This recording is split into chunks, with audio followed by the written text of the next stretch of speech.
the dawn's early light, what so proudly we hailed at the twilight's last gleaming, whose broad stripes and bright stars through the perilous fight o'er the ramparts we watched were so gallantly streaming, and the rocket's red glare, the bombs bursting in air, gave proof through the night that our flag was still there.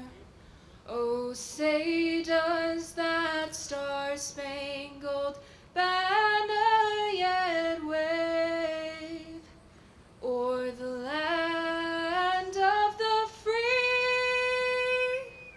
and the home of the brave?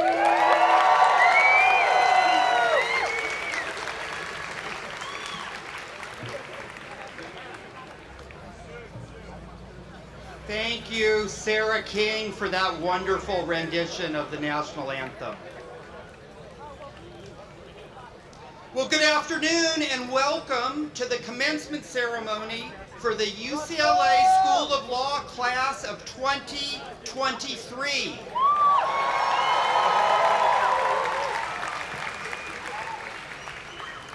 I'm so pleased that all of you were able to join us on this fabulous Southern California day.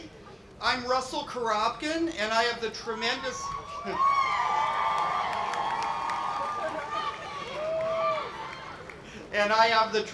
honor to serve as the Dean of UCLA Law. Before we continue, I want to acknowledge that UCLA Law sits on the traditional, ancestral, and unceded territory of the Gabrielino Tongva peoples. As members of a land-grant institution, we at UCLA pay our respects to the ancestors, elders, and relatives, past and present. Our annual commencement ceremony is an occasion for us to gather and recognize all that is great about UCLA Law, our collective pursuit of academic excellence, our commitment to the rule of law and the betterment of the legal profession, and our dedication to serving our community. And of course, it's most fundamentally the day to celebrate the impressive accomplishments of the members of UCLA Law's 72nd graduating class. Students, congratulations, you have made it. In just a few minutes now, you are going to graduate from law school. 319 of you have earned a JD or Juris Doctor degree. You have devoted 3 years to the full-time study of law. It's really quite an impressive accomplishment. 227 of you are already lawyers who have now earned a 1-year LL.M. or Master of Laws degree.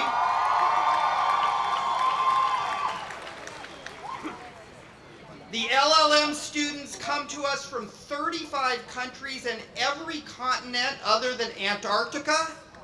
We got to work on that next year. To develop a global perspective on law or deeper insight into a particular area of law. And 38 of you have earned an MLS or Master of Legal Studies degree.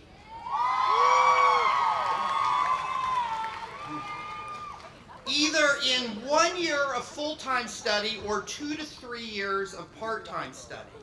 You have learned the fundamental skills of lawyering, which will enable you to help your organizations navigate a modern world in which law is ubiquitous. Together, you comprise a truly impressive group. I want to speak for a few minutes today, specifically to our JD graduates and to some of our MLS graduates earning their degree part-time. That is, I want to speak to those of you sitting here today who began your legal studies in fall of 2020. You bravely chose to embark on a legal education in the depths of a global pandemic at a time of great uncertainty. You ended up spending the entire first year of law school in remote classes, your introduction to the legal profession mediated by screens and without the level of personal interaction with your classmates and your professors that we pride ourselves on here at the law school. But you committed yourself nonetheless, and together with our tremendous faculty and staff, you mastered the material that you needed to learn, and you established a strong community, even if not in the traditional way. In your second year, we celebrated being back to in-person classes, albeit with masks in the classrooms, vending machines full of COVID tests rather than candy bars, and fewer events and activities than usual as we tried to balance our competing needs for community and for safety. And in this, your third year, we rebounded in force with our full range of events, extracurricular and co-curricular activities and opportunities, and networking and community building activities. So class of 2023, I think it's fair to say we finished strong.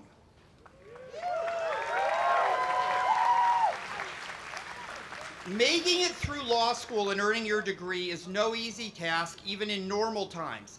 But you, the pandemic generation, demonstrated even more grit and determination that is usually required. I want to name this, and I want to congratulate you in particular for your extraordinary and, quite frankly, unique achievement. And I think there is a silver lining. I'm confident that your experience studying law through the pandemic has made you stronger and more resilient, and that experience will only help you as you confront the unexpected future challenges that will undoubtedly arise in your careers and personal lives. You have already demonstrated the ability to regroup, adjust, and do whatever is necessary to press forward. I want to congratulate you on that accomplishment. Okay, now, for all the success that all of you, our 584 graduates today, have achieved, no one made it here alone. To paraphrase John Donne, no law student is an island. In earning your degrees, you relied on the support of friends and family. You depended on them when you were far away. And for those of you who were students back in that pandemic year, many of you depended on them when you were participating in a Zoom class from the next room, or even the same room sometimes. So, family members, if you picked up a little bit of contract law that fall, maybe a bit of constitutional law or some civil procedure, you're welcome. And it's on the house. Many of your friends and family are here today to celebrate with you. Others are watching our live stream from afar, and some others who are important to you are not able to be with us today. But I know how gratifying it is for you to celebrate this day with those people who supported your path to get here. So please join me in honoring your loved ones with a big round of applause for all that they have done to make this day possible for you.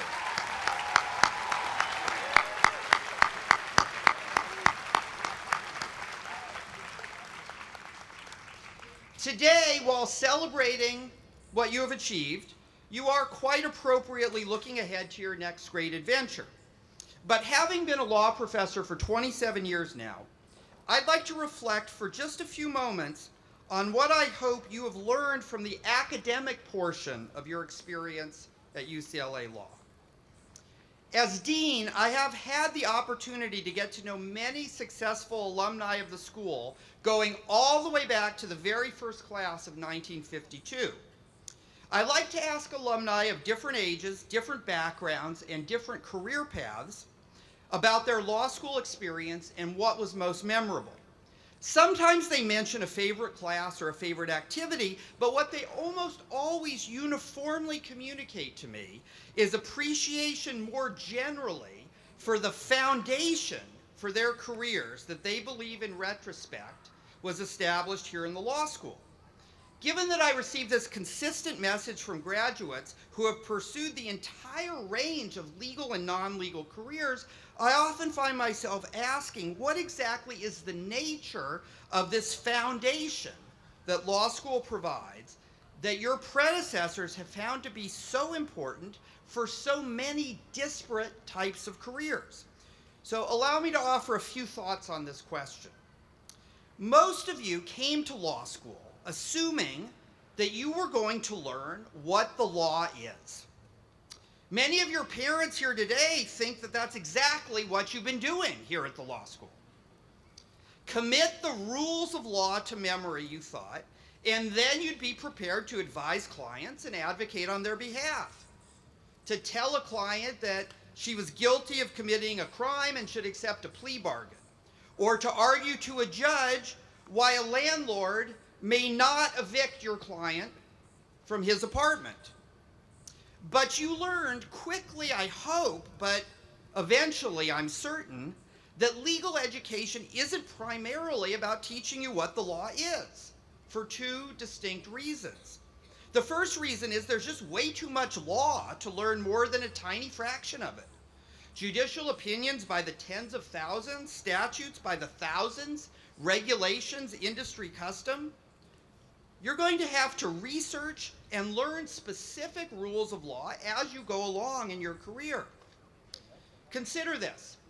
Sitting here today, someone is going to end up being an employment lawyer who never took employment law.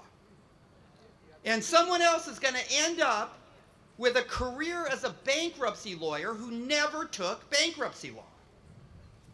I guarantee it. And if that turns out to be you, you're going to be just fine. I guarantee that as well. So if this is correct, law school cannot be primarily about learning what the law is. Right? The second reason this is true is even if you could learn all the law you needed to know in law school, that wouldn't make you a good lawyer because it isn't always clear how the law is going to apply to a particular new situation. When you first realized that you couldn't always predict the outcome of a dispute, even if you knew the relevant law, most of you panicked, assuming the problem was that you just weren't smart enough to be a lawyer. So depending on your personality type, either you made a beeline to office hours and begged your professor to explain the law just one more time so it could become clear to you, or alternatively, you just pulled the covers over your head and cried. I've seen both. But over time, as you gained confidence in your ability, you slowly began to accept that uncertainty is a constituent part of the legal environment rather than a personal failing. Accept ambiguity, I tell my first year JD students and my first year MLS students over and over and over. And eventually they do, and you did. All right, so if the goal of law school is not primarily to just teach you what the law is, what is the goal? As people seek to accomplish their life's goals in a crowded world full of other people pursuing their own, often inconsistent goals, they inevitably run into problems, some of them harder to solve than others. Lawyers are professional problem solvers, and people go to them, to us, when they have big problems. The law school has given you a variety of professors with a range of outlooks, approaches, teaching styles, and substantive expertise. And using examples from as many different contexts as there are course titles in the catalog, they have helped you to become more effective problem solvers. Thinking like a lawyer, a phrase you've heard many times, means parsing complicated factual situations to determine the precise nature of a client's problem, identifying relevant arguments and assessing their persuasiveness, and determining the best way to deal with the problem in light of the risks and benefits of alternative courses of action. This is a method of problem solving that combines analytical precision and rigor with empathy, perspective taking, rhetoric, and creativity. If we have been successful as a law school, this frothy brew of problem-solving skills has infiltrated your brains, drop by drop, in your doctrinal classes, your seminars, your skills classes, and clinics, even if you didn't always notice it. This foundational set of skills, along with hard work, perseverance, and a willingness to learn and adapt, is going to set you up for success, not just in your first job out of law school, but wherever fate takes you professionally over the next 3, 4, 5, or even 6 decades. You will deploy these powerful skills in whatever area of law you practice or in whatever work you choose to do, even if it is not the practice of law. But please, this is my request, please use these skills to help make the world a little bit of a better place every day. I can't wait to see all the great things that you are going to accomplish. And while you are doing remarkable things, remember that UCLA Law will always be your home. Visit us. Come back to campus early and often. Come to events. Our alumni are always welcome. Look up your old professors, meet with them, have coffee with them. Sign up for our alumni mentorship program and give back to the next set of students. Keep in touch with your classmates. At the very minimum, come to reunions and reacquaint yourselves. And then hopefully when you do these things, reflecting back, you will agree that the problem-solving skills you learned here provided the foundation for a lifetime of success. Thank you and congratulations.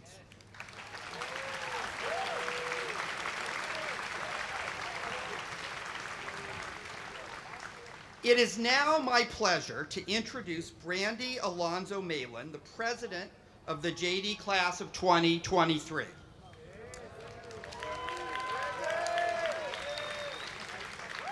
Prior to attending law school, Brandy graduated magna cum laude from California Lutheran University with a BA in English and a minor in business administration. In addition to serving as our 3L class president, Brandy is the co-president of the Tax and Estate Planning Law Association. In the summer of 2021, she worked as a law clerk at Legal Services of Northern California, and in 2022, she was a summer associate at the firm of Michelman and Robinson, where she will return this fall as an associate. Please welcome Brandy Alonzo Malin.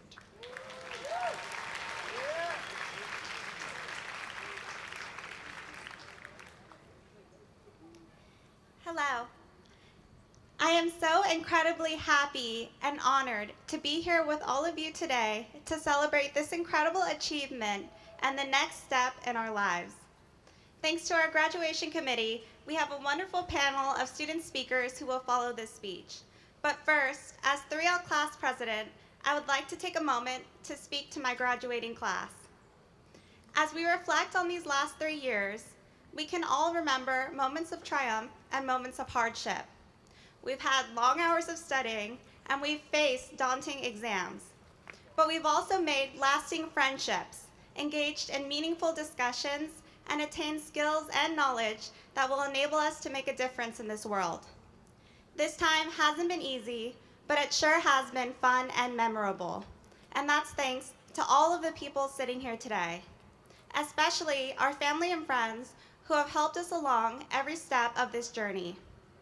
I want to give a special thank you to my loved ones who are here today, including Elvia, Alberto, and Michael, and to my loved ones at home. Hi, Grandpa. And I hope all of you take a moment to celebrate your family and friends as well. I want to congratulate my fellow classmates on this incredible achievement. We've worked hard, overcome challenges, and grown tremendously. I am so proud to be a member of this class, and I know we will go on to do great things that we haven't even imagined yet. Congratulations, class of 2023. We did it.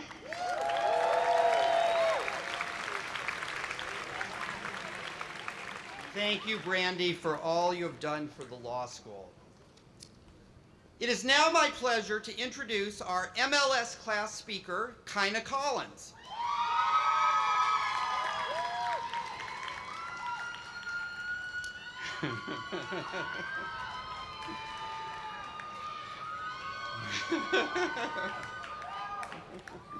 Prior to attending UCLA Law, Kina graduated from Cal State University Northridge with a master's in educational leadership and policy studies. While earning her MLS degree, Kina has continued to work as a full-time high school English teacher at El Camino Real Charter High School, and she also serves on the board of directors for United Teachers of Los Angeles. And in her free time, Kina is also active here on campus with the Women of Color Collective. Kina will continue her passion of supporting public educators in her next role, interning with the California Teachers Association, where she will continue to advocate for public education. Kina?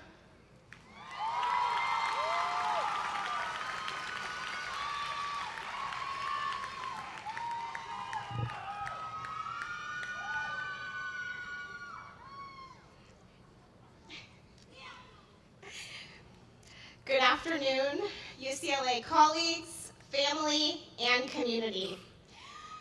On behalf of the Masters of Legal Studies class of 2023, thank you for being here.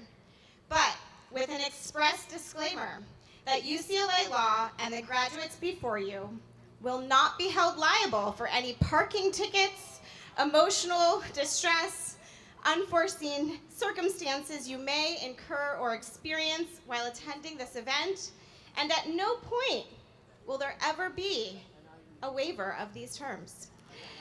In fact, just the opposite, feel free to donate payments to our student loan accounts. Okay, now that we got that out of the way, here we are. Congratulations, class of 2023.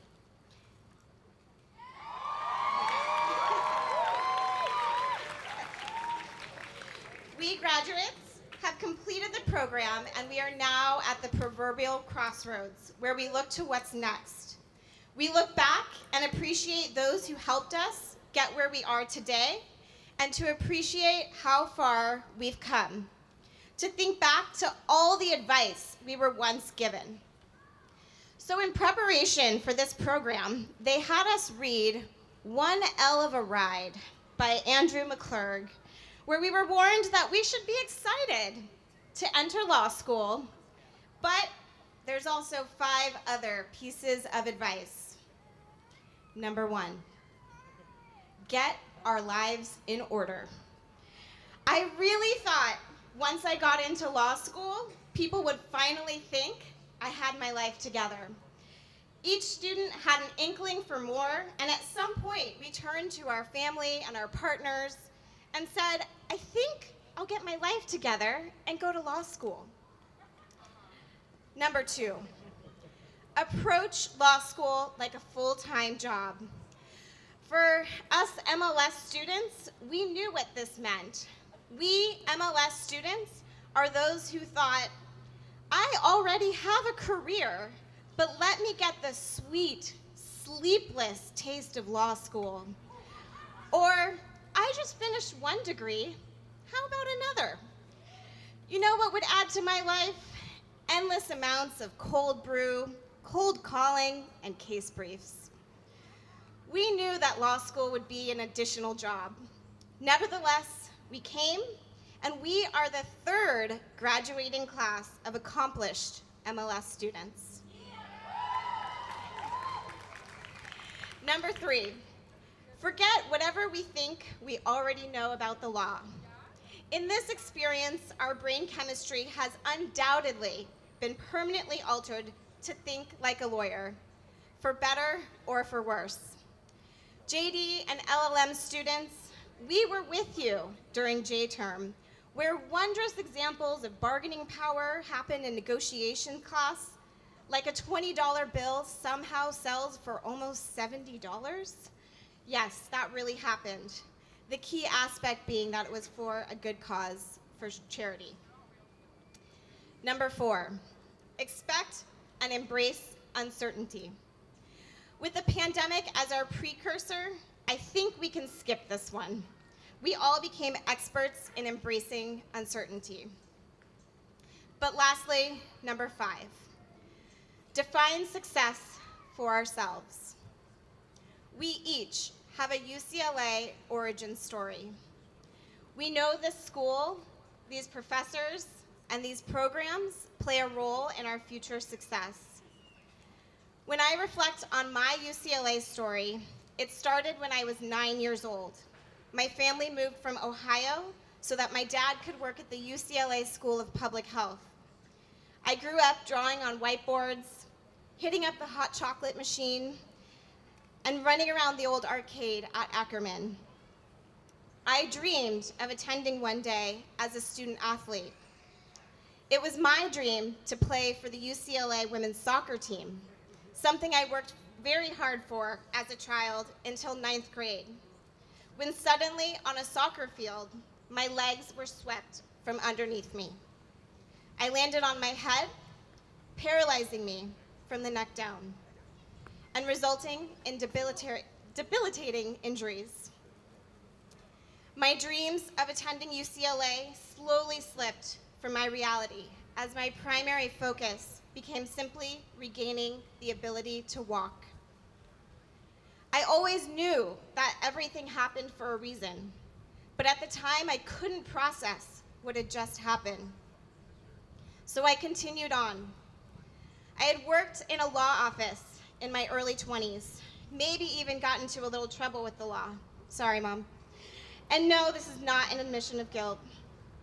I finished college and eventually landed as a high school English teacher, teaching students how to make persuasive arguments and write coherently so that they could maybe one day go to law school. Serving as a public educator has taught me the importance of giving back, shaping young lives, and advocating for what is right. That is what brought me to UCLA Law, public interest advocacy.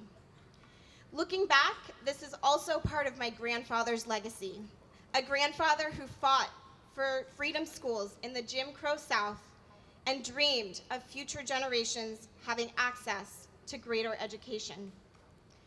So in defining success for ourselves, it is important to think not only of how far we have come, but also that we are paving the way for future generations. And I'm not done yet. We are not done yet. We all have a UCLA story, but now we have something even more special. We have a shared UCLA story. To say that it's been one hell of a ride is an understatement. We must now take what we have learned and apply it to our businesses, to our lives, maybe not too much to our personal lives, and to our communities that deserve advocacy and hope. We now have a sense of the law that empowers us to advocate for others and do better in a world of social unrest, poverty, and economic instability, and environmental downfall. Class of 2023, we are those who've had the privilege to attend and capitalize on this great academic institution. And moving forward, we have a duty to use our knowledge for good for the next generation. So I leave you with one last piece of advice. In the words of John Lewis, go out there and cause good trouble. Thank you. Congratulations, class of 2023.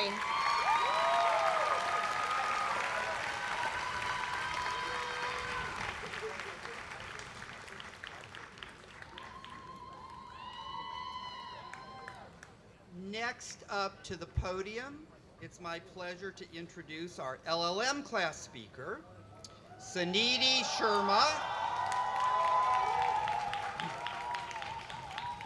Prior to attending UCLA Law, Suniti earned her law degree from Amity Law School in Delhi, India, and then worked as an in-house counsel for T-Series Music. Here at UCLA, she pursued a specialization in entertainment, media, technology, and sports law, and served as chief managing editor for the Journal of Gender and Law, and as a board member for the Entertainment Law Association and the Women of Color Collective. After graduation, she will work for Go Digital Media Group as junior legal counsel. Please welcome LL.M class speaker, Suniti Sharma.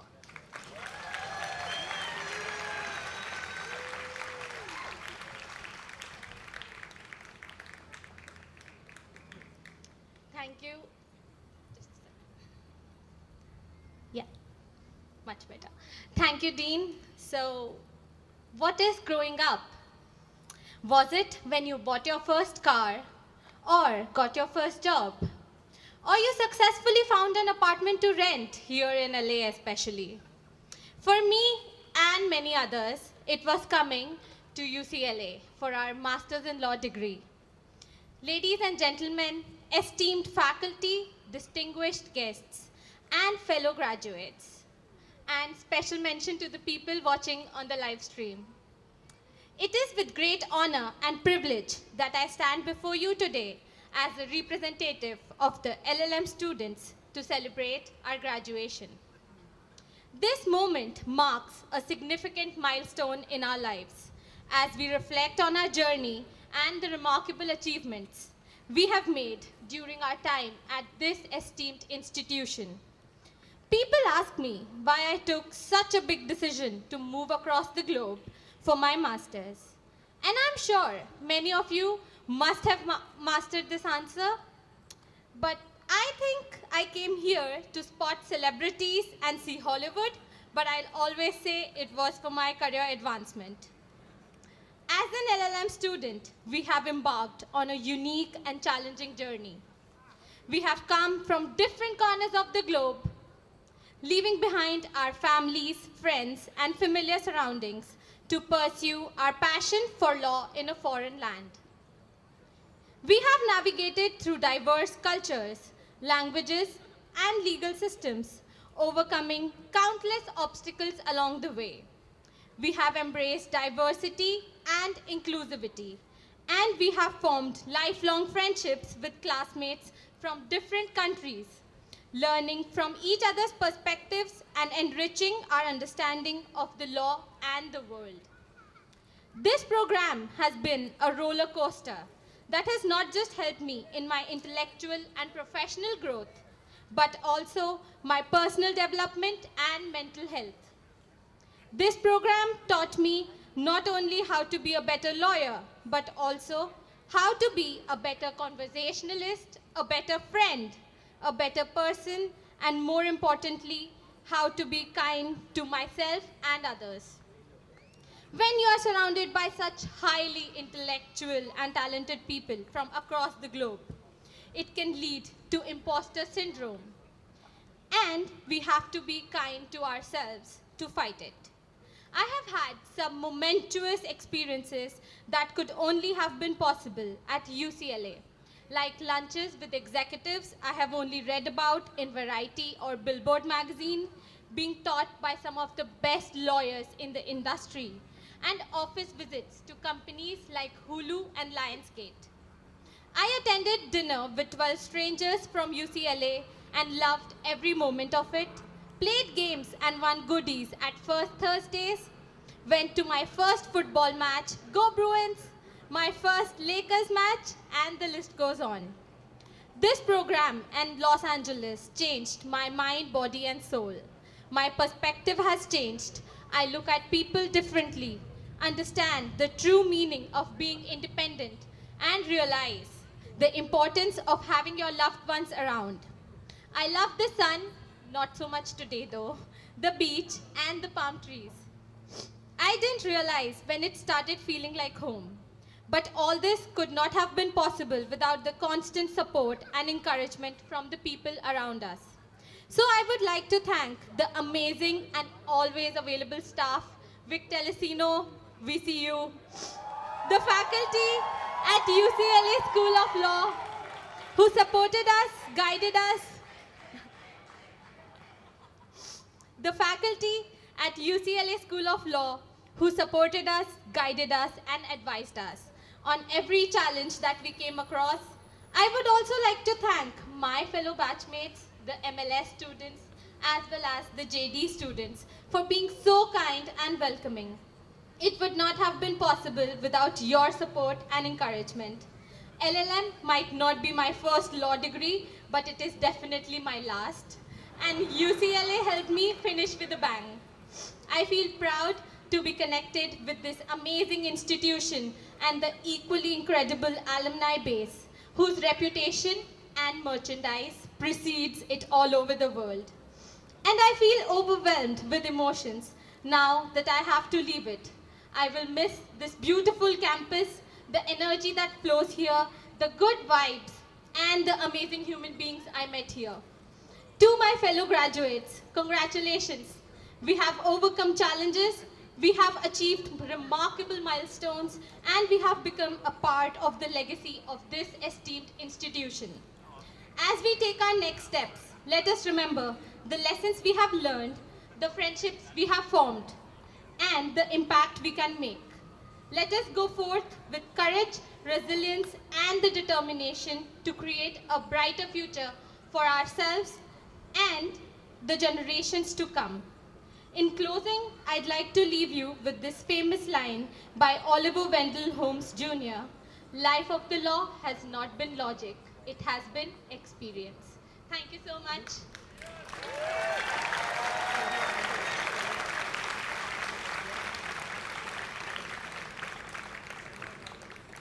It's now my pleasure to introduce our JD class speaker, Amber Dean.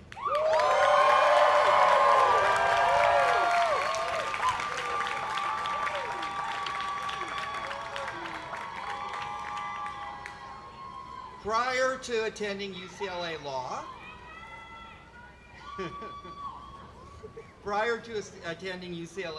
Amber graduated from Vassar College with a bachelor's degree in political science and a history correlate. While at UCLA, Amber has been actively involved with the Black Law Students Association, the A. Barry Capello mock trial team, and the Chicanx Latinx Law Review.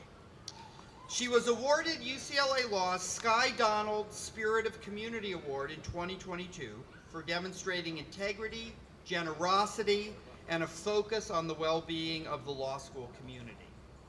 During the summer of 2021, Amber worked for the Los Angeles City Attorney's Office, and during the summer of 2022, she worked at Michelman and Robinson, where she will return this fall.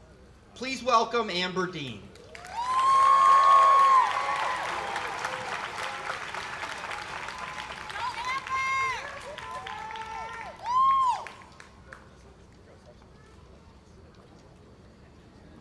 Good afternoon.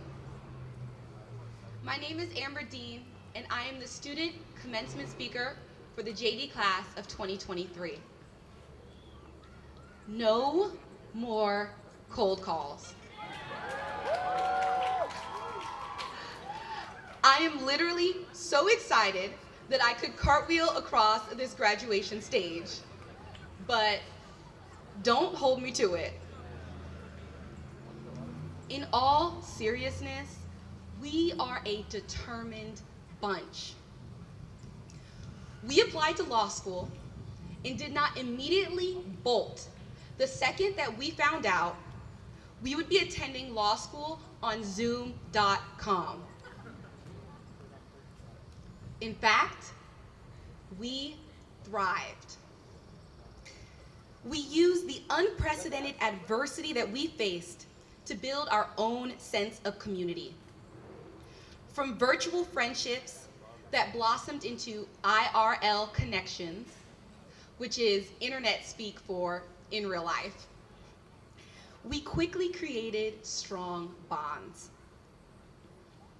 We chatted at Louval, studied in the library, and drank our body's weight's worth of coffee and tea. But most importantly, we supported each other and we came together to help one another through this unique experience. I am the first person in my family to pursue a Juris Doctorate degree.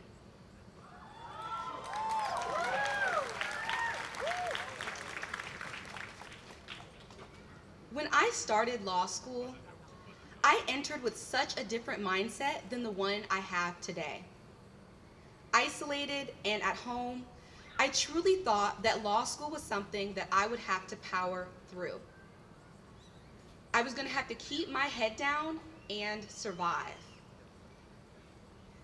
However, it was my classmates that changed my perspective.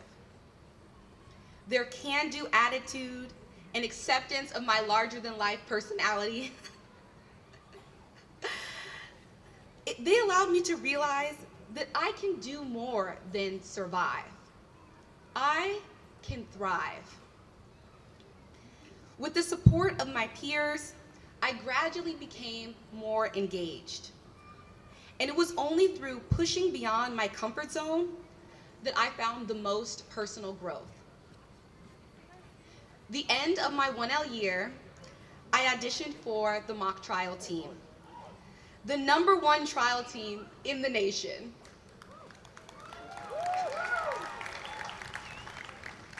I had never done a mock trial team competition or any other form of public speaking, but I was eager to learn and determined to try. Not only was I selected to be on the team, but I also had the privilege of meeting some of my closest friends and mentors there.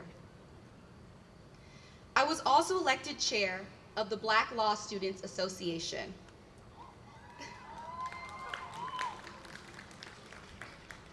I had never run an on-campus organization before, but my peers believed in me and I knew that I would do my best.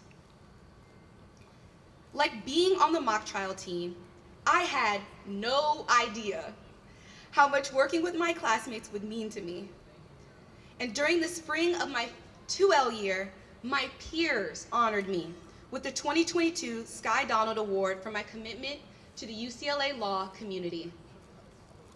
It was through planning events, preparing for competitions, and fundraising for student scholarships that I realized the value of pushing past your comfort zone. I did not know it at the time, but I came to law school to do more than just learn the law. I came to be a part of a community of people dedicated to making their dreams come to life.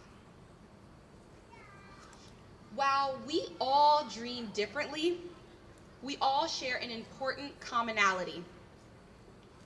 We did not let fear, self-doubt, or circumstance hold us back. Instead, we believed in the possibilities and pushed forward. We believed in ourselves and in our community. As a class, we have started on-campus organizations, incorporated LLCs, won competitions, became parents, mentored students, gotten married, taken final exams, published articles, and much more.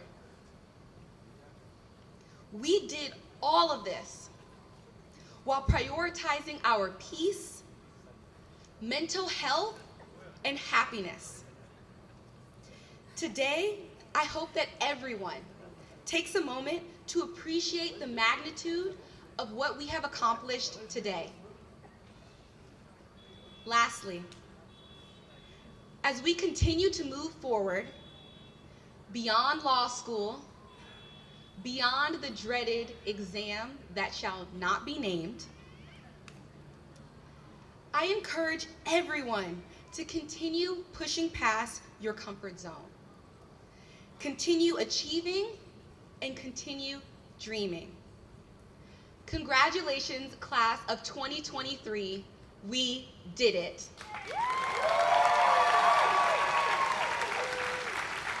Thank you.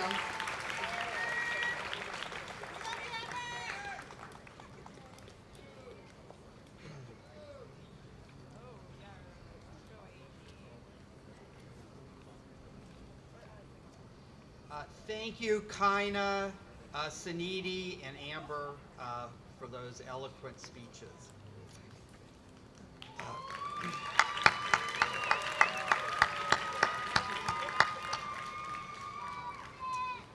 Dedicated public servant, community builder, passionate leader, change maker. All of these terms describe our keynote speaker today, California Attorney General Rob Bonta.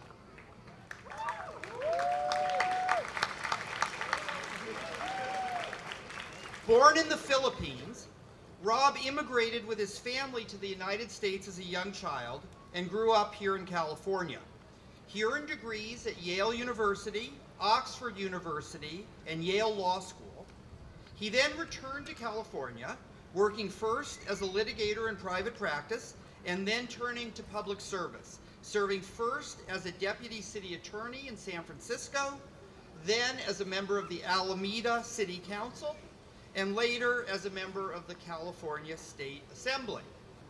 When Governor Gavin Newsom appointed Bonta as California's 34th Attorney General in April of 2021, he became the first person of Filipino descent and the second Asian American to ever occupy the position.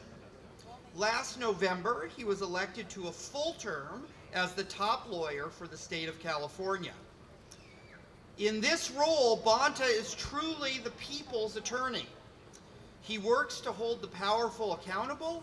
He's engaged in ongoing efforts to improve the criminal justice system. He stands up for the environment, and he keeps the civil and human rights of everyone in California, immigrants, workers, renters, all of us, at the center of his focus. I first met Attorney General Bonta when he stopped by the law school last fall to speak with students. And at the risk of setting a high bar for him today, I found him so inspiring that I immediately thought he would be an ideal commencement speaker. And I am thrilled that today he has accepted our invitation to speak to the class of 2023. Please join me in welcoming California Attorney General Rob Bonta.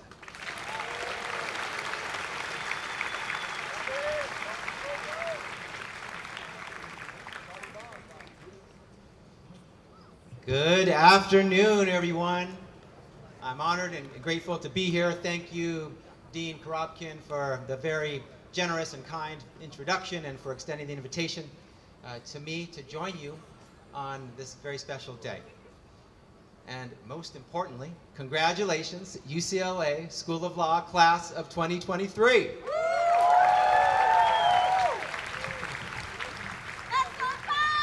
It's really an honor to be here. I've been listening closely, and I see how special it is to all of you and your families. I want to thank you for letting me be a part of this special day, this special moment in your lives, and just encourage you. I know you have a lot on your plate and thinking about a lot of different things, but soak it in. Soak in the celebration, the joy, this moment. It's special, and it won't happen again. And as we all know, it's been said, but I need to say it again, no one does this alone. So let's give it up for parents, for spouses, for friends and loved ones who are here to cheer you on and stood by you along the way. A special shout out to the professors and faculty and alumni who are here to cheer you on and guided you throughout your studies. And I gotta say, it was special walking in and being here today. It's wonderful to be back in Los Angeles, where my American story, my California dream, where it began. Like 1 in 4 Californians, I wasn't born here. I was born in another country, in the Philippines. And when I was just 2 months old, my parents had to make a very important decision about my life and my future. Perhaps the most important decision ever made in my life was made about me, not by me. My parents looked out into my future in the Philippines, and they asked themselves, is this a place where our son, our newborn son, can live and grow with freedom, with democracy, with the rule of law, with civil rights, with human rights? And unfortunately, the answer to that question was no. A dictator was rising to power, and soon after my birth, he declared martial law, and all of those things were taken away. So my parents brought me and our family here. Our first stop was LA, to rebuild our lives, to seek opportunity, and to build a better life. We started here, then we moved to Central Valley, and then eventually to Sacramento. And later on in life, I had the opportunity to return here in the summer of 1992. It was the summer before my senior year in college, and I was participating in a minority summer research program right here at UCLA. I lived here on campus. I used your world-class facilities. I ran your track in preparation for my final year of collegiate soccer. I drove my scooter through Westwood with my wife, Mia. We hung out at coffee shops, at restaurants, and went to far too many movies, our guilty pleasure. I even played soccer one-on-one with one of the singers of Milli Vanilli. And the blank stares I'm getting from most of the graduates is very telling, but ask your parents about that after the ceremony. It is somewhat impressive and moderately interesting. And I also managed to squeeze in some research, and I wrote a paper as well. So thank you for giving me the opportunity to go down memory lane and enjoy some of those warm memories about UCLA. No one entering law school expects it to be easy. That is by design. It's designed to challenge you, to sharpen your skills, to build your resilience, bring out the best in you, and teach you how to use the law as a force for good. But what this particular class of JDs had to endure from the get-go, it earns some serious bragging rights. As mentioned, your first year was peak pandemic, entirely remote, before vaccines, before most of us really had the virtual thing down. I'm in awe of what it must have taken you to get through that. Even today, I cannot seem to participate in a Zoom meeting without speaking on mute. It is my signature move, well known throughout my office. Nor can I prevent my beautiful, wonderful, loving dog, Lego, who has a serious case of FOMO, from trying to participate in every one of those virtual meetings. So congratulations on your resilience and your ability to overcome. Let me also make a special shout out and recognition to the Masters of Law graduates here today. Many of you left your home countries for this program. And the Masters in Legal Studies graduates. Many of you juggled evening classes with full-time jobs and struggled with other obligations as you attended law school. What you've all sacrificed is incredible. Congratulations. Each of you had to focus on a demanding program of study just as our society was entering troubling times. A rise and a surge in hate, xenophobia, homophobia, and racism. A constant barrage of mass shootings, one after the other, after the other. A climate crisis that's heating up. Threats to the very foundations of our democracy.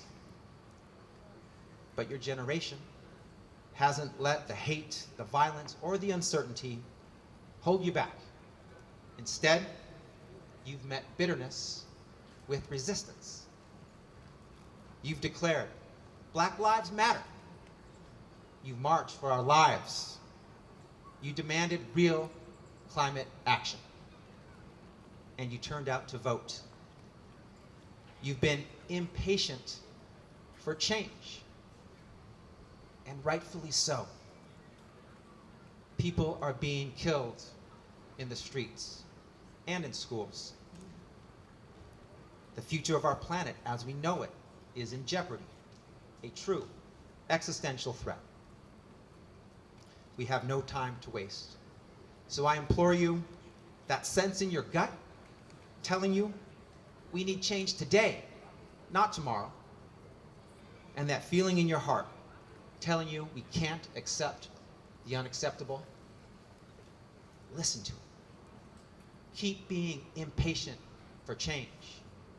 Keep being intolerant of injustice. My father, he raised me to believe that each of us, no matter where we're from or what we do, has the power and the agency to shape our society for the better. When he was a young man, he was a grad student in the Bay Area. And he had a friend, a colleague across the country in Selma, Alabama, sending him audio cassette tapes of the voice of Martin Luther King Jr. For the graduates, an audio cassette tape is an archaic, old form of technology that records sound.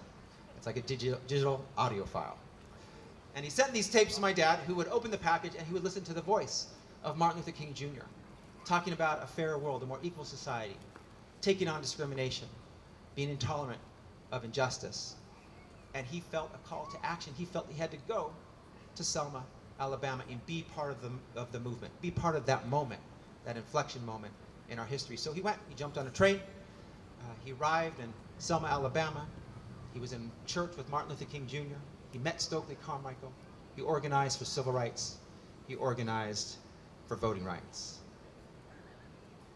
Dr. King's legacy loomed large in my upbringing. His teachings were my bedtime stories. One of his quotes that I've always loved, still do today, was written when he was in Birmingham jail. Injustice anywhere is a threat to justice everywhere. We are caught in an inescapable network of mutuality, tied in a single garment of destiny. Whatever affects one directly affects all indirectly. Time and time again, I've returned to that passage for guidance and for inspiration. The degrees you've earned symbolizes the tools you've been given to combat injustice. But the education you've received from UCLA doesn't just prepare you to do that, it charges you with a responsibility to do that. It's a responsibility that fuels me every day as California's Attorney General, whether it's defending our reproductive freedoms in court, taking on big pharma, big tobacco, big oil, and big tech when they break the law, or standing up for victims of human trafficking, hate crimes, and gun violence. When I took my oath of office, I pledged to hold sacred our network of mutuality, our togetherness, to make the fights of all Californians my fights. As you commence your professional careers, I challenge you to remember that we are all connected, that there is no I versus you, no us versus them. There's only us. One big, beautiful, diverse us, that we occupy a shared society and have a common future that we will build together. And I also challenge you to remember that injustice anywhere is a threat to justice everywhere. And perhaps, most importantly, what comes next, that you have the unique ability to do something about it, to act. There are a lot of people out in the real world who claim the future is bleak. Looking at all of you here today, sunlight bouncing off your smiling faces, limitless possibilities glimmering in your eyes. It's clear to me that our future is bright. And remember, you're not just the leaders of tomorrow, though you certainly are. You are the leaders of today. And you're not destined to be spectators or bystanders in what happens next in our society. You're destined to shape the future and right historic wrongs. As Dr. King taught us, you can bend the arc of justice, of the moral universe, toward justice.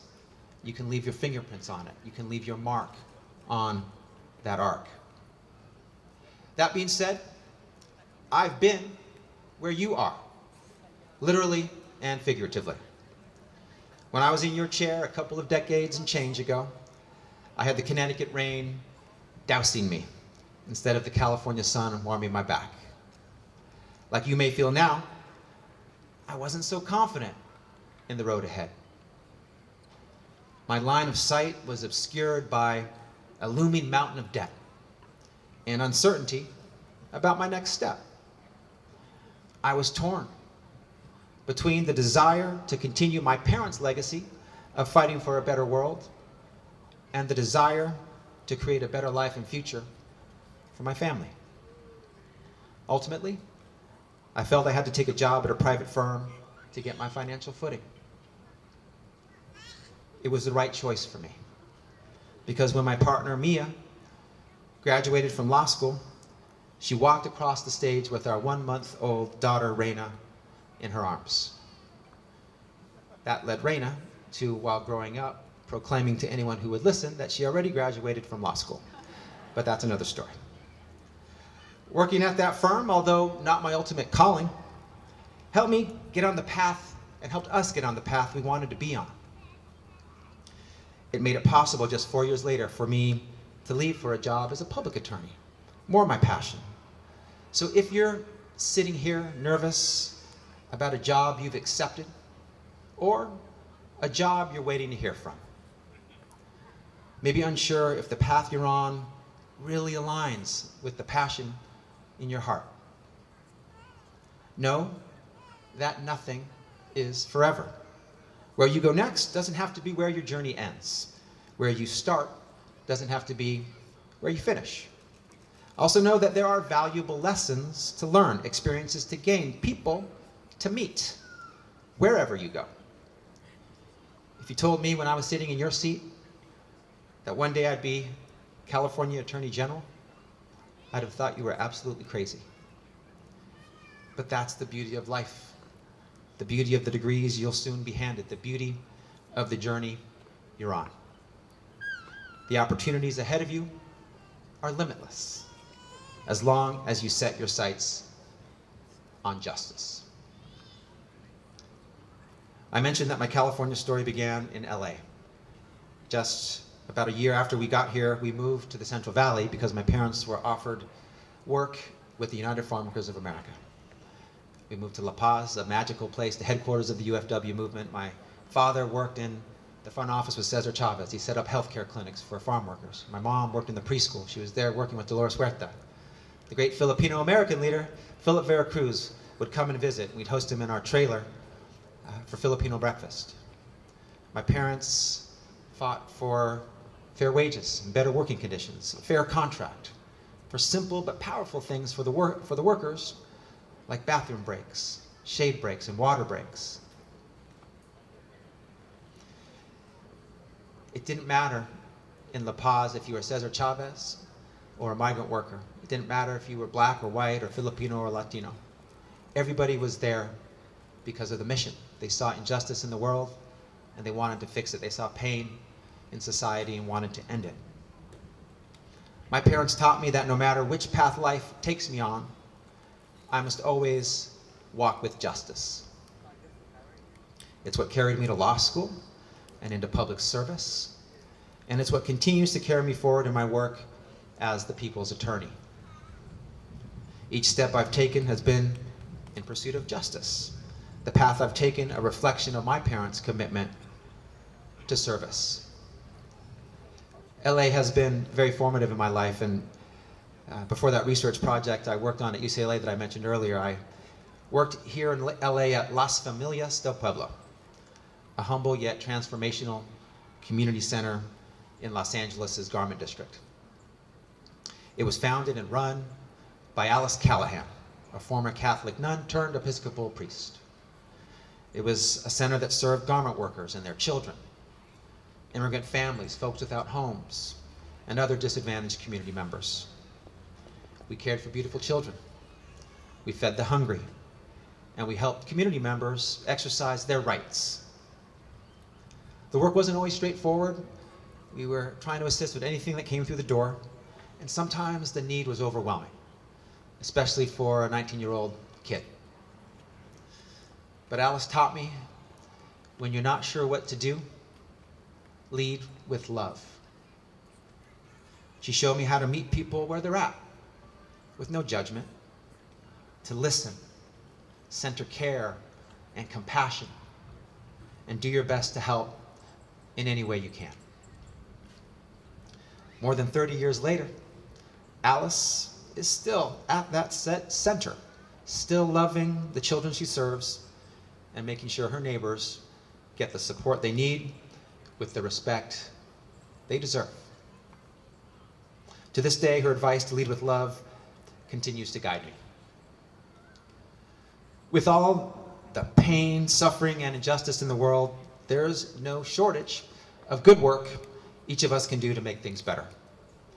Early in my public service career, a mentor gave me the advice to hone in on just a few signature items, pick 2, maybe 3 issues to make my issues, my brand, and leave the rest for others. Practical advice, sure, but it never felt right. It felt unjust. It felt indifferent. The opposite of what my parents and Alice taught me to value, a disservice to the network of mutuality that ties us all together. While I appreciated the advice and the good intent behind it, I just couldn't take it, and I never have. I knew I needed to follow my heart, to push against injustice wherever and whenever I see it, in whatever form it takes. There are too many people who need help not to, and each issue they face is the most important issue in their lives. I can't ignore that. I believed then what I still believe now, that each and every one of us can and must do everything in our power to help others. We all have the agency to leave the world better than when we found it. As California Attorney General, I've been interviewed quite a few times and asked a lot of questions. One question that I'm often asked is, what keeps you up at night? And the answer is this. The question, am I doing enough every day for all the people who need my support, my service, who need a champion, who need someone to assist them, to see them, to value them? As you walk across the stage and into your next chapter, so many doors will open. I don't have all the answers you may be seeking. No perfect advice to make the uncertainty go away. But for what it's worth, I can share with you what worked for me. And it's borrowed from my parents and from Alice. Walk with justice, lead with love, and I promise you will never be lost. That advice has been my moral compass to a path of public service, a path I selfishly hope each of you will consider. But it's not the only way forward. Whatever path you take, you can choose to walk with justice and lead with love. You can choose to represent clients who've been wronged, ensure your firm or office prioritizes diversity, equity, and inclusion, take on pro bono work, volunteer in your community. You can choose to stand up for justice everywhere by fighting injustice anywhere you see it. While some look out into the world and see darkness and despair, I look at you and I see light, and hope. Looking at all of you, I see nothing but endless possibilities. So go forth with justice in your sights and love in your hearts. And those possibilities will lead you down paths you never could have imagined. Congratulations again on this incredible accomplishment. You've earned it. You deserve it. I believe in you. I'm proud of you. And I can't wait to see what you do next.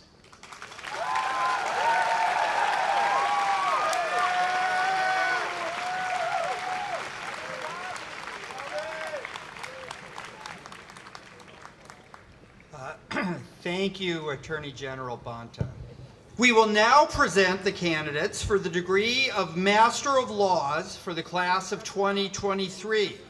Will Professors Peter Rich and Cynthia Merrill, Assistant Dean Laura Stemple, and staff members Tiffany Parnell and Vic Telesino please stand and assist?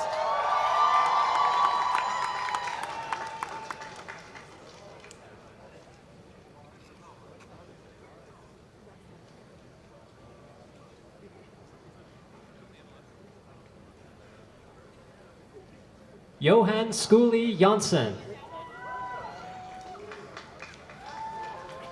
Wenjing Chang. Jessica Louise Tuomisto. Yi Zhao.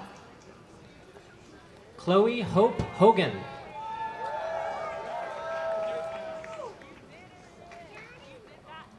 Miriam Akhabantafti. Maral Hajazian. Linan Ye. Dahlia Safadine. Julius Voglier. Vara Masood. Sofia Dimitriadis. Karen Riego. Guillaume Nelis. Maria Munoz. Carolyn Paus. Valeria Gerber Mariscal. Federico Miller.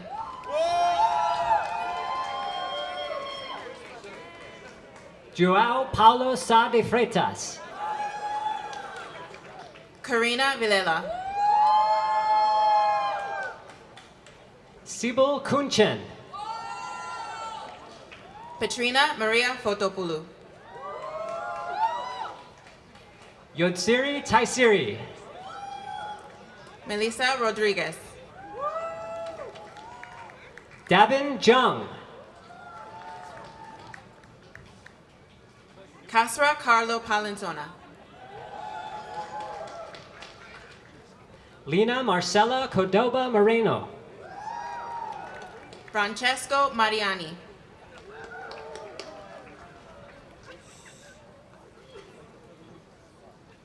Chuma Sizifiwe Bubu. Benedict Mark Varshanye. Andres Felipe Caicedo. Dimitra Papayani.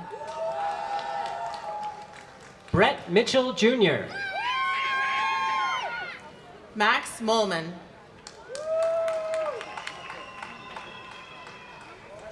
Uner Elfa Hacksteins Dode. Jessica Andrea Tenfley. Shotaro Inoue. Julius Ruditz. Carlos Araya. Florentine Weber.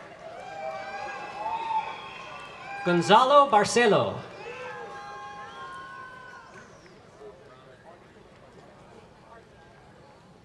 Clara Erasmus.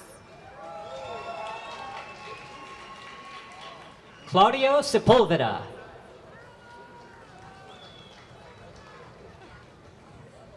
Luis Barria.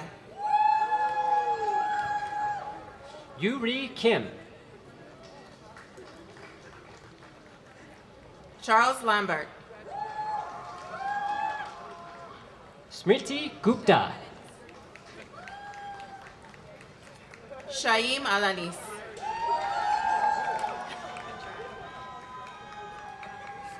Sunidhi Sharma. Margot Sutton.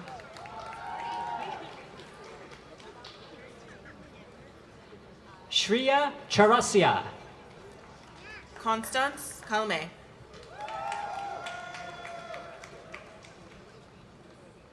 Juan Manuel Carrillo. Hiroyuki Tansuka. Emily Flynn. Kippo Shibayama. Erin Alyssa Fowler. Adrian Youngblood. Ronya Katere. Lars Vandermeij. Idara Obong Etibet. Cedric Saladin. Teresa Freya Stern. Anna Mayadin. Mira Alamat. Isaac Selwyn. Jennifer Meikle. Charlotte Dotaro. Ezgi Kiyumju. Abdulaziz Atta. Veronica Scholastica Baggy. Tom Cleland.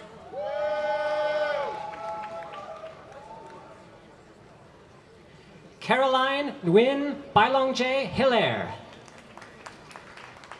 Hayato Okigami. Sunyoung Kim. Takumi Sugiura. Jungsin Song. Satoshi Yuda. Akshat Agarwal. Kenji Takasaki. Tejas Gulati. Tatsushi Yasuda. Mehek Jen. Wataru Yamashita. Vanessa Braun. Shinsaku Tada. Samia Khan. Hidekazu Kurihara. Wenjing Feng. Eileen Zhang. Sifat Kar Alag.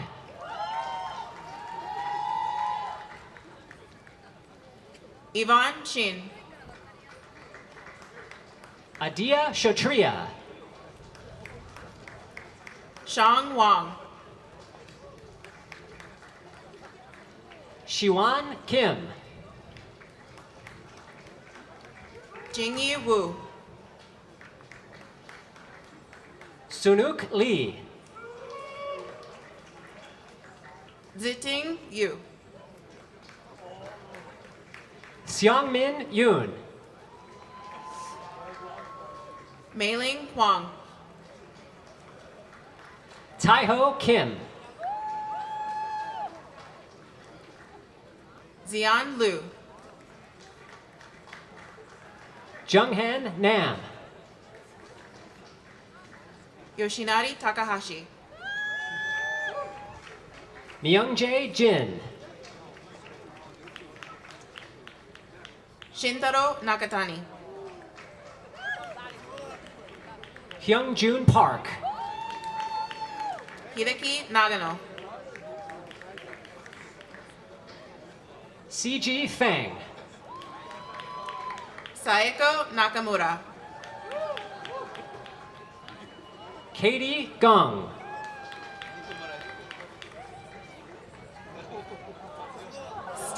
Jeffrey Mom.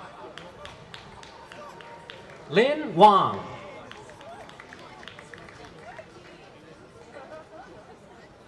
Aryaman Gupta. Sungwook Kim. Saki Teraoka Udagawa. Jaejun Park. Irina Komiya. Taekyun Kim. Yuiko Wada. Philkyu Che. Saki Kamijo. Jaiwoo Kim. Takuto Hashimoto. Chamnuan Chusiri. Tomohiro Kawano. Ufansian Kian. Yuki Matsumoto. Adil Saifuddin. Xiaoxuan Zheng. Taya Alice Nicole Kasson. Yu Fang Chen. Kim Buchia.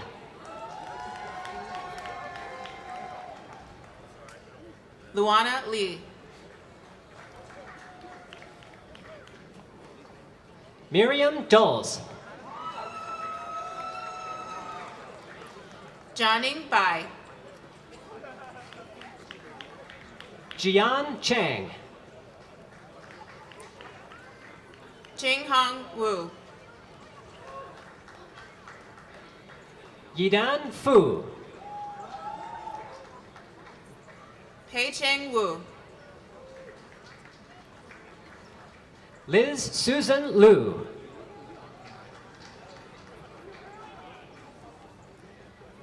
M. Amgalan Gangkuyag. Mengdi Wang. Samba Camille Ndao. Shuna Kong. Fike Yetkin.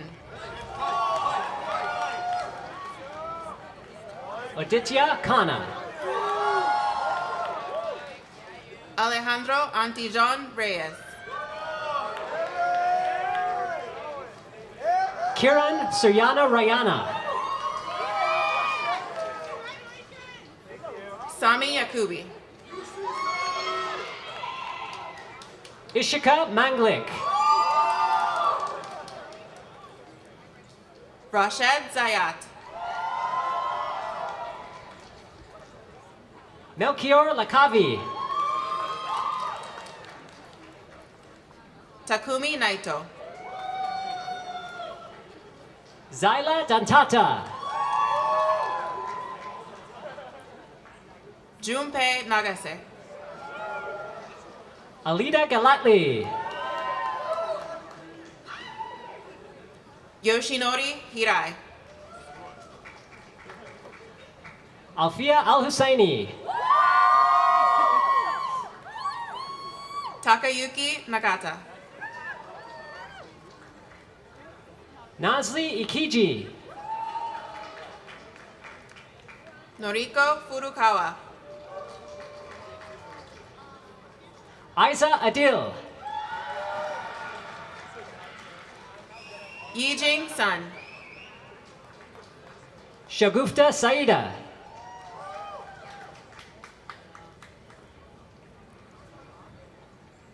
CG Bai. Shaw-Yi Shu. Oguz Erkan. Shinyor La. Nikki Misri. Jiayin Chao.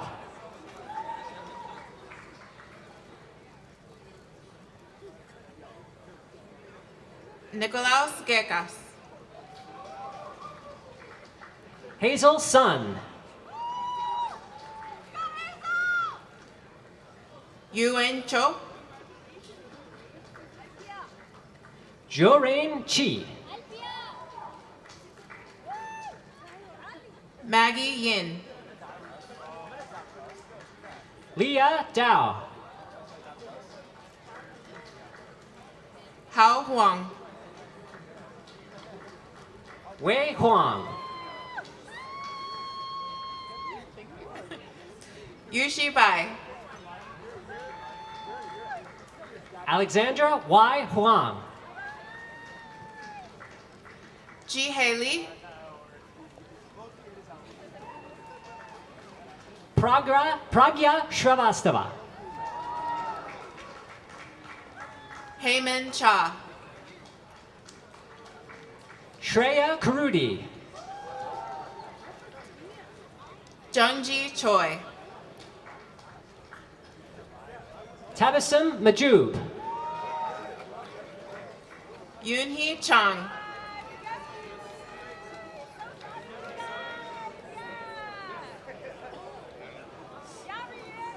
Jingwen Tang.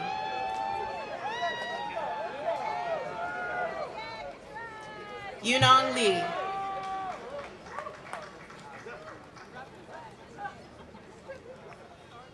Zishan Yu.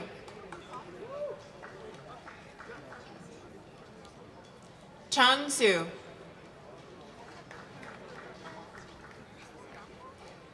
Bao Jing.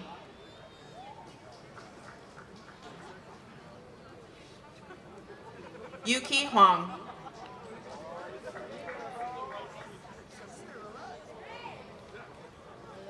Xiaohan Wu.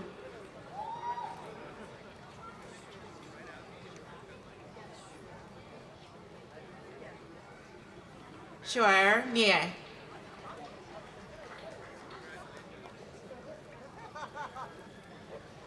Yuji Gu.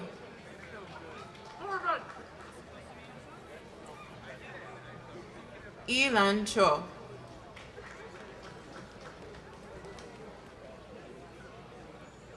Ranyu Jin.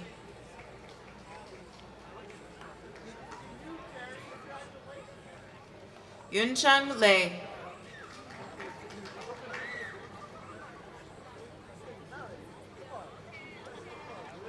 Luyan Li.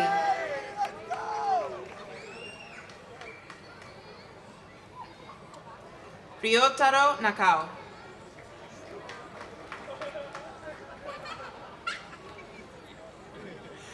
Ryotaro Nakai.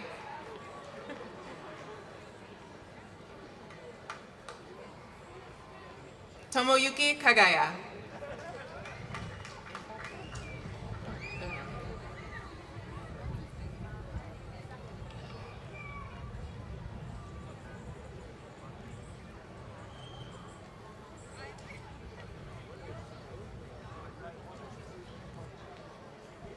Tomonori Oda.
It is now my pleasure to confer the degrees upon the candidates.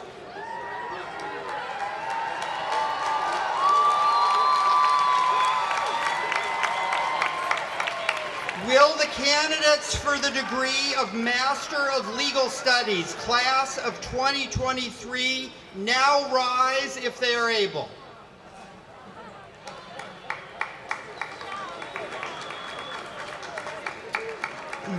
By the power vested in me by the Regents of the University of California, I confer upon you the degree of Master of Legal Studies. Congratulations. You may be seated. Will the candidates for the degree of Master of Laws, class of 2023, please rise if they are able?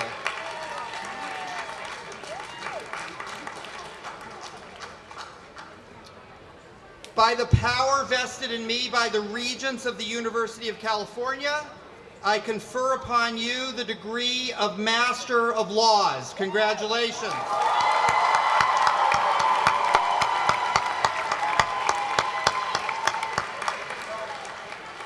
You may now be seated.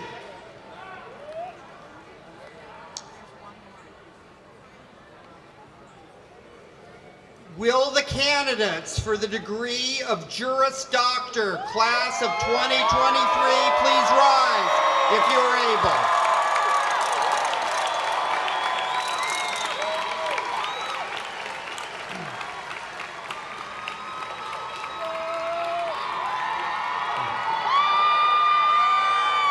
By the power vested in me by the Regents of the University of California, I confer upon you the degree of Juris Doctor.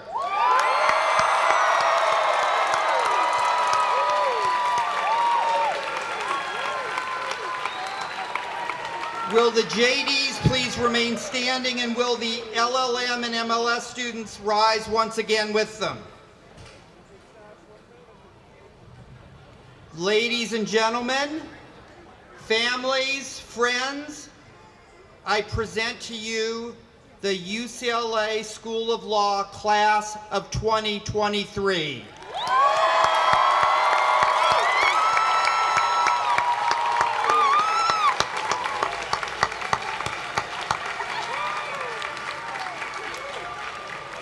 Thank you all so much for joining us this afternoon. Please remain in your seats while the platform party and then the students exit. And when that happens, then please join us for the reception directly across the way in the Schoenberg Quad. Thank you all again.